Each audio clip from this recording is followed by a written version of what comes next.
এই দাঁড়ান, আজকে যাবেন না, এখানে সোজা দাঁড়িয়ে থাকেন, একদম পালানোর চেষ্টা করবেন না। বিকালের দিকে পরিবেশটা একটু শান্তশিষ্ট থাকে, কোনো রোদ থাকে না, খুবই শান্তিপূর্ণ একটা পরিবেশ। আমি যে বাড়িটাতে থাকি তার ছাদ থেকে চট্টগ্রামের এই ছোট্ট শহর খুব ভালোভাবেই দেখা যায়।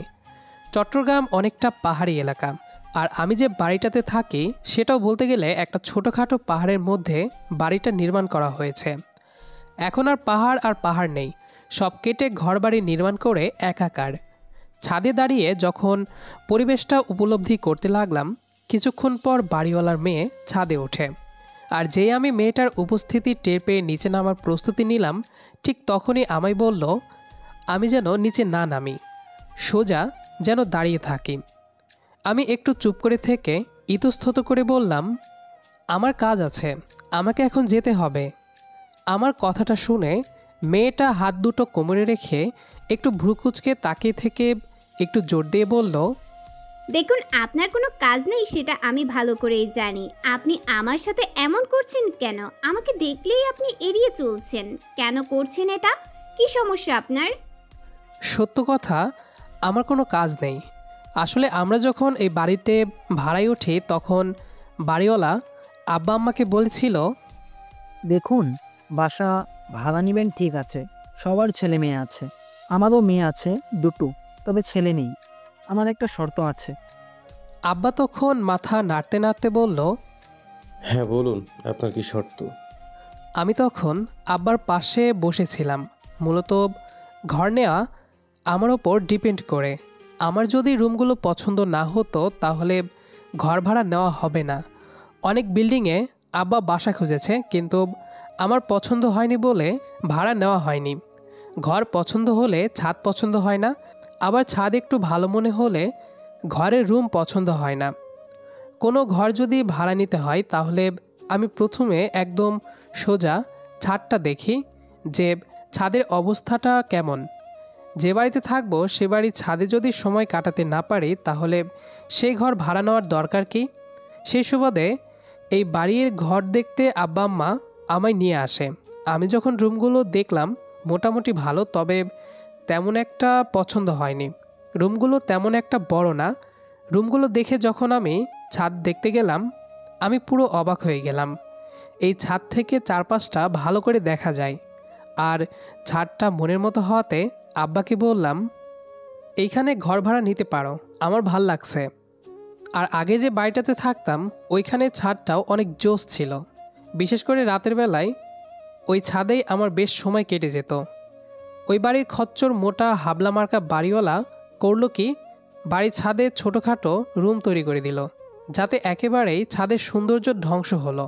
কি করব আর না করব কিছুই বুঝতে পারছিলাম না। ছাদে আসা যাওয়া একদম বন্ধ হয়ে গেল। অবশ্য কিছু করার নেই, কে না চাই 2-4 টাকা পকেটে না আনতে। আগের বাড়িওয়ালাও ঠিক তাই করলো, আর এই কারণে অন্য ঘর খোঁজার চেষ্টা। আব্বার পাশে যখন আমি চুপ করে বসেছিলাম, এমন সময় নতুন বাড়িওয়ালা যে কথাটা বলল আমি সেটা শুনে আমি বেশ অবাকই হলাম খানিকটা। আমার শর্তটা হলো, আপনার ছেলে মেয়ে ছাদে উঠতে পারবে না। একই বাড়িতে থাকলে এমনি কথাবার্তা হবে। আমি জানি আজকালের ছেলেমেয়েরা অনেক এগিয়ে আধুনিকতার দিক দিয়ে, কিন্তু তবুও আপনার ছেলে আমার মেয়েদের সাথে কথা বলতে পারবে না। অভদ্রতাবশত কোনো আলাপ ওদের মধ্যে হোক আমি চাই না। এখন ভেবে দেখুন আপনারা। লোকটির কথা শুনে আমি অনেকক্ষণ চুপ করে তাকিয়েছিলাম। বেটায় কি বললে এটা? তাহলে ঘর ভাড়া দেওয়ার দরকার কি?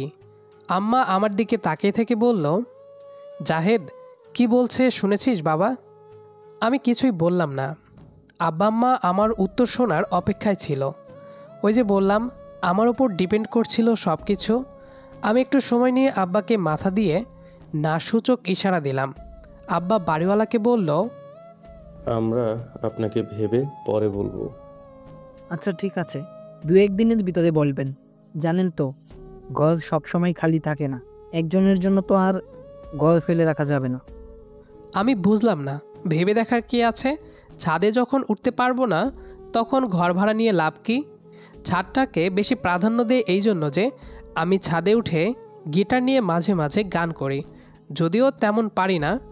সবার যার যার একটা নেশা থাকে, কারো গল্পের বই পড়ার নেশা, কারো খেলাধুলার নেশা, আর আমার গিটার বাজানোর সাথে সাথে গান গাওয়ার নেশা। আর তার জন্যই পছন্দসই জায়গা হচ্ছে ছাদ। কি হলো, চুপ করে আছেন কেন? আমার প্রশ্নের উত্তর আমি এখনো পাইনি, কথা বলতে পারেন না? মেয়েটির কথাই বাস্তবে ফিরলাম। ওই দিন কথাবার্তা বলে আসার পর আব্বাকে বলেছিলাম ভেবে দেখার কিছু নেই। আব্বা আমায় একটু ধমকের সুরে বলেছিল, দেখ জাহেদ, যথেষ্ট হয়েছে। আমি চাকরি করি, চাকরির ফাঁকে ফাঁকে ঘর খুঁজছি। কার জন্য? তোর জন্য।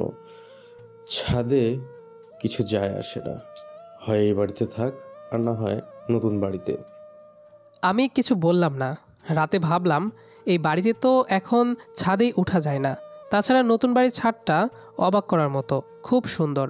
তাছাড়া আব্বা হয়রান হয়ে গেছে ঘর খুঁজতে খুঁজতে। আর ছাদে তো বাড়িওয়ালা পাহারা দিচ্ছে না যে আমি কখন ছাদে উঠব আর তখন খপ করে ধরবে। তবে ওনার মেয়েদের সাথে কথা না বললেই তো হলো। আর তারপরেই এই বাড়িতে উঠলাম। আজ 4 মাস হয়ে গেছে। আমি ওকে বললাম, দেখুন, আমি আপনাকে এড়িয়ে যাব কেন? আমার চোখের দিকে তাকান, আমার চোখের দিকে তাকিয়ে কথা বলুন। আপনি আমাকে মিথ্যা বলছেন। মানুষ কখন মিথ্যা বলে জানেন?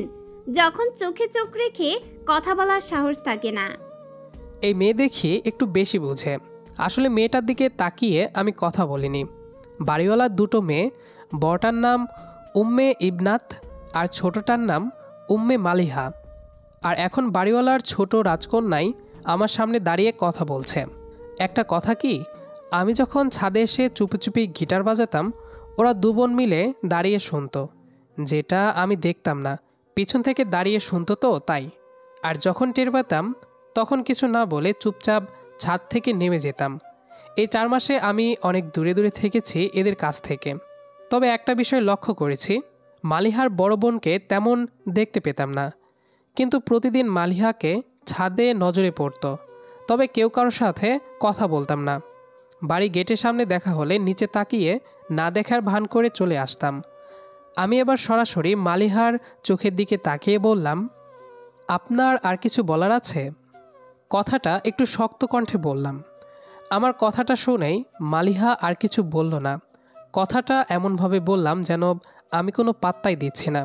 আর আমিও ওর চুপ থাকা দেখে ছাদ থেকে চলে আসলাম। অবশ্য ও মনে মনে কি ভেবেছে আমি জানি না। আসলে সত্য কথা বলতে কি, সাধারণ একটা মেয়ে যখন এলাকায় বেড়ে ওঠে তখন এলাকার অনেক ছেলেই ওই মেয়েটার মন পাওয়ার জন্য পিছে লেগে পড়ে, কথা বলার চেষ্টা করে, অপেক্ষায় থাকে, ইস মেয়েটার সাথে যদি কথা বলতে পারতাম। আর সেদিক দিয়ে আমি অনেক পিছে। তবে একটা কথা মানতে হবে, মালিহা দেখতে ভালোই।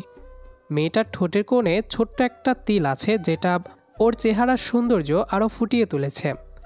আমি যখন মালিহাকে ছাদে দেখতে পেয়েই চলে আসি বা ওকে দেখেও না দেখার ভান করে এড়িয়ে যাই, তখন ঠিকই মালিহার মনে প্রশ্ন জেগেছে আমি ওকে ইগনোর করছি বা মালিহাকে আমার ভালো লাগে না। এটা ভাবা স্বাভাবিক। 1-2 দিন হলে এসব বিষয় মাথায় বিরাজ করে না, কিন্তু আজ 4 মাস ধরে এই কাজগুলো আমি করে আসছি। আমার সাথে এর আগে কথা বলার অনেক চেষ্টা করছে, কিন্তু তার আগেই আমি কেটে পড়ি। কি করব? কিছু করার নেই। বাড়িওয়ালার শর্ত বলে কথা, তার ওপর আমার তেমন আগ্রহও নেই। ছাদে কথা বলার ঠিক 2 দিন পর ভার্সিটি থেকে এসে সিঁড়ি দিয়ে উঠে বাসায় যাবার জন্য উঠতে লাগলাম, তখন দেখলাম ও দাঁড়িয়ে আছে।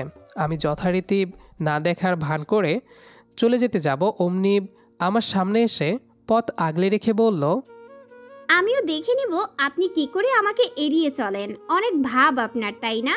এখনো এড়িয়ে চলে যেতে চাচ্ছিলেন, আমিও দেখিয়ে দেব কত ধানে কত চাল। আমি কিছুই বুঝলাম না এই কথার মানে কি, কিন্তু আমি এর সাথে কথা বললেই কি না বললেই বা কি? আমি কিছু বলতে যাব, মালিহা ঠিক তখন আবার বলল, ওই যে কথায় আছে না, সোজা আঙ্গুলে ঘি না আসলে বাঁকা আঙ্গুল দিয়ে ঘি আনতে হয়।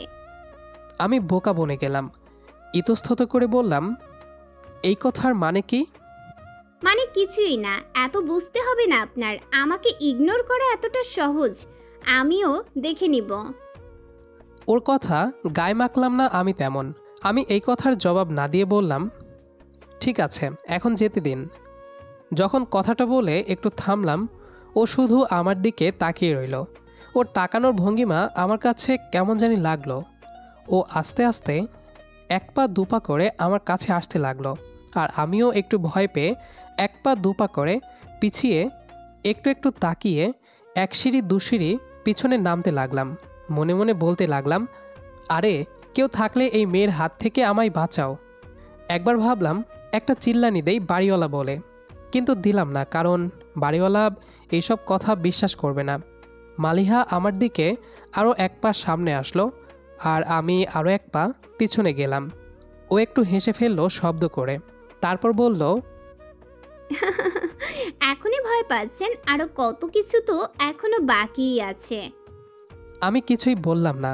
আমি একটা ঢোক গেলাম, দেখলাম মালিহা আমার সামনে থেকে সরে গিয়ে দেওয়ালে পিঠ লাগিয়ে দাঁড়ালো। এই মেয়ের মতিগতি ভালো না একদমই। আমি দ্রুত সিঁড়ি বেয়ে উপরে উঠে গেলাম। বিকেলে আর ছাদে গেলাম না। এই মেয়ে কি করে আর না করে তার ঠিক নেই। ঈশার নামাজের পর ছাদে গেলাম, এটা নিশ্চিত এখন মালিহা আসবে না। আমি গিটার টুংটাং করে আর গাইতে থাকলাম। ঠান্ডাও পড়েছে, কিন্তু এখন তো ঠান্ডা পড়ার কথা না। বেশ কিছুক্ষণ বাজানোর পর যখন একটু থামলাম, তখন পিছন থেকে শুনতে পেলাম, কি হলো, আর বাজাবেন না? থামলেন কেন? ঠান্ডা পড়ছে খুব। আমি একটু অবাক হলাম। সন্ধ্যা হয়ে গেছে, অন্ধকার নেমে গেছে একদম, কিন্তু এই মেয়ে এখন এখানে কি করে? আমি বসা থেকে দাঁড়িয়ে বললাম, আচ্ছা আপনি কি চান বলুন তো? আপনি চান আপনার বাবা আমাদের এই বাসা ছেড়ে দিতে বলুক? এইসব কেন করছেন আমার সাথে? চলে গেলে খুশি হবেন আপনি? বলুন। মালিহা একটু চুপ করে রইল। আজকের চারটার আলো বেশ ভালো, চারপাশ একদম স্পষ্ট দেখা যাচ্ছে, পরিবেশ ঝলমল করছে একেবারে। আমার কথাটা শুনে ওর চেহারা কেমন একটা ফ্যাকাশে হয়ে গেল, যেন খুব কাছের মানুষ তাকে বকা দিয়েছে। আমার থেকে এভাবে হঠাৎ ধমক খাবে সেটা ও আশা করেনি একেবারেই। ওর মুখটা চুপসে গেছে একদম। চাঁদের আলোতে অনেকটা বোঝা যাচ্ছে। মালিহা আরও একটু সময় নিয়ে বলল, কোথায় যাবেন শুনি? আপনাকে আমি যেতে দিলে তো এই বাসা থেকে। আমি আবারও একটু অবাক হলাম। এই মেয়ে বলে কি? এর এত সাহস এলো কিভাবে?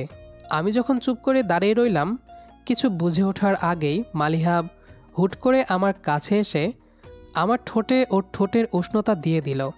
প্রায় 30 সেকেন্ডের মতো ও আমাকে জড়িয়ে ধরে এই কাজটা করলো। আমি নিজেকে এখনও বিশ্বাস করতে পারছি না। এটা কি হলো? কি করলো এসব? ওর কি একটু ভয় করছে না? তারপর আমাকে ছেড়ে দিয়ে মালিহা বলল, এবার দেখব মিস্টার, আপনি কিভাবে আমার থেকে দূরে থাকেন। দেখি এবার এই বাড়ি থেকে কিভাবে যান আপনি। এবার দেখব কেমন করে আপনি আমায় ইগনোর করেন। আমার এই স্পর্শটা আপনাকে আমার কাছে টেনে আনবেই। আমার এই স্পর্শকে অবহেলা করার শক্তিটুকু আপনার নেই। আর বাবা আপনাদের তাড়াবে কেন? আমি থাকতে তাড়াতে দিলে তো। আমি এখনও চুপ করে রইলাম। আমি এখনও বিশ্বাস হচ্ছে না এটা স্বপ্ন নাকি বাস্তব। কি বলবো কিছুই বুঝতে পারছি না। এখনও শকের মধ্যে আছি আমি। পুরো শরীরটা হঠাৎ করে কেঁপে উঠল। আমি অনুভব করলাম শরীরটা কেমন ঠান্ডা হয়ে গিয়েছে। ঠোঁটের স্পর্শে জ্বর এসে গেল নাকি আমার? আর এই কথাগুলো বলেই মালিহা একটা হাসি দিয়ে চলে যায়। যাওয়ার সময় একটু থেমে পিছনে ফিরে একটা চোখ টিপ মেরে দৌড় দিল। আমি অনুধাবন করলাম এই স্পর্শের কি এমন শক্তি যা একটা মানুষকে এমন করে মুহূর্তের মধ্যে নাড়িয়ে দিতে পারে। এই মেয়ে বা কত না সাংঘাতিক। কিভাবে এসে একটা ছেলেকে জড়িয়ে ধরতে পারলো? কিভাবে চুমু খেতে পারলো এত গভীরভাবে? আমি ভেবে পাই না। কিন্তু আমার মনে হঠাৎ করে গান বাজছে। আমি তো প্রেমে পড়িনি, প্রেম আমার ওপর পড়েছে। এই স্পর্শ আমাকে এমন করে টানছে কেন? এই স্পর্শটা আবার দরকার। এর পরের বার অবশ্যই ভালো করে বুঝে নিতে হবে এর এত ক্ষমতা কেন যা একটা মানুষকে নাড়িয়ে দেয়। গল্পটি এই পর্যন্তই। আমাদের আজকের গল্পটি আপনাদের কাছে কেমন লেগেছে সেটি অবশ্যই কমেন্ট করে জানাবেন। দেখা হবে আবারও নতুন কোনো গল্প নিয়ে। সে পর্যন্ত আমাদের সাথেই থাকবেন। আর পুরো গল্পটি শেষ পর্যন্ত শোনার জন্য অসংখ্য ধন্যবাদ।